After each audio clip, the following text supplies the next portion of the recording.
నమస్తే. Welcome to Telangana public TV. Telangana రాష్ట్రంలో లోక్సభ ఎన్నికల జోరు నడుస్తూ ఉంది. అన్ని రాజకీయ పార్టీలు తెలంగాణ లోక్సభ ఎన్నికలు 17 లోక్సభ ఎన్నికల్లో ఇక మా పార్టీ ఎక్కువ సీట్లు గెలవాలంటే మా పార్టీ ఎక్కువ సీట్లు గెలవాలని చెప్పి 3 పార్టీలు ధీటుగా ప్రయత్నం చేస్తూ ఉన్నాయి. జోరుగా రాజకీయంగా ప్రచారాలు కూడా చేస్తూ ఉన్నాయి పెద్ద ఎత్తున.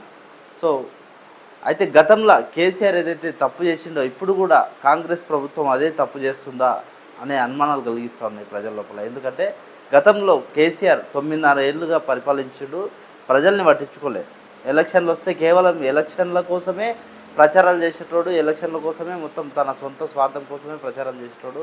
అప్పుడు ఎక్కడ కూడా ప్రజల్ని పట్టించుకోకుండా, ప్రజల్ని అసలు ప్రజల తెరువు పోకుండా, ప్రజలు ఏమవుతున్నారు, రైతులు ఏమైతే ఉన్నారో, నిరుద్యోగులు ఏమైతే ఉన్నారో అనేది ఆలోచన చేయకుండా పూర్తి స్థాయిలో ఇంకా ప్రచారంలోనే ముగ్ధులైపోయేటోడు.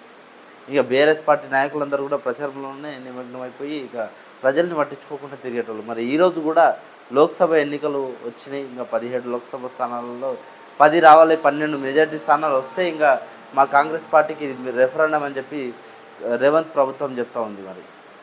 మరి ఈ నేపథ్యంలో రైతులు అల్లకల్లోలం అవుతూ ఉన్నారు. చెడు గాలుల వల్ల, చెడు వర్షాల వల్ల, అక్కడక్కడ వస్తున్న గాలుల వల్ల పంట నష్టం జరిగి పెద్ద ఎత్తున మామిడి తోటలు కావచ్చు, నిమ్మ తోటలు కావచ్చు, పెద్ద ఎత్తున నష్టపోతున్నారు రైతులు. మరి వారి గురించి ఎవరు కూడా మాట్లాడట్లేదు.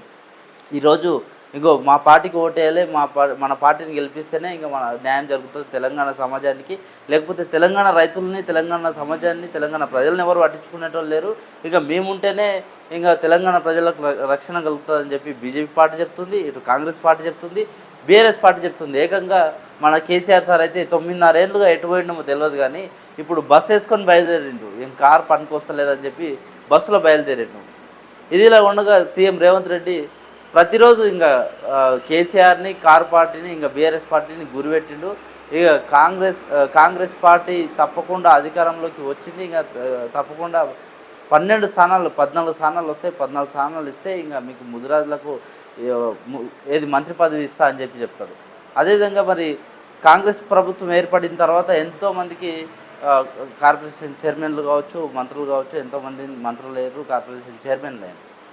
అట్లాంటిది వాళ్ళకి ఎవరికి లేని కండిషన్ ఒక్క బీసీలకే, అందులో కూడా ముదిరాజులకే ఎందుకు ఈ కండిషన్ అంటే 14 సీట్లు గెలిస్తేనే ముదిరాజుకు మేము మంత్రి పదవి ఇస్తా అని చెప్పి రేవంత్ రెడ్డి చెప్పడం కొంతవరకు ముదిరాజులందరూ కూడా, బీసీ నాయకులందరూ కూడా, బీసీ ప్రజలందరూ కూడా అసంతృప్తిలో ఉన్నారని చెప్పొచ్చు.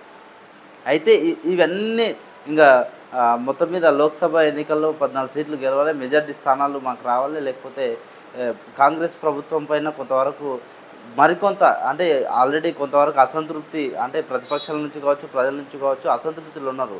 ఇటు రైతు రుణమాఫీ పైన కావచ్చు, నిరుద్యోగుల విషయంలో కావచ్చు, ఇటు రైతుల విషయంలో కావచ్చు, ఎక్కడ చూసినా కూడా కొంతవరకు అసంతృప్తిలో ఉన్నారని చెప్పొచ్చు. ఎందుకంటే ఇటు వరి విషయంలోకి వస్తే రైతులు తీవ్రంగా నష్టపోతూ ఉన్నారు. 90% రైతులైతే నీళ్ళు అందక, సరైన వర్షాలు లేరక, గతంలో వర్షాలు కురవక పూర్తి స్థాయిలో నష్టపోయిన పరిస్థితి ఉంది. సో వీళ్ళందరిపైన దృష్టి పెట్టకుండా కేవలం ఇంకా రాజకీయ పబ్బం గడుపుకోవడానికే నాయకులు పనిచేస్తున్నారా అనే ఒక అనుమానం కలుగుతూ ఉంది.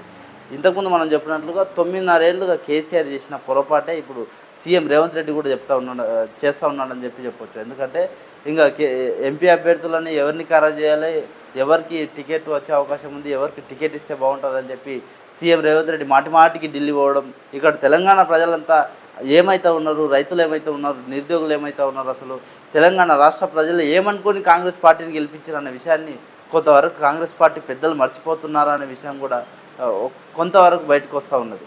అదేవిధంగా మొన్న చూసుకుంటే ఖమ్మం టికెట్ విషయంలో ఇంకా పొంగిలేటి తన పంతాన్ని నెగ్గించుకున్నాడని చెప్పి బీఆర్ఎస్ ప్రచారం చేస్తూ ఉంది పెద్ద ఎత్తున సోషల్ మీడియాలో.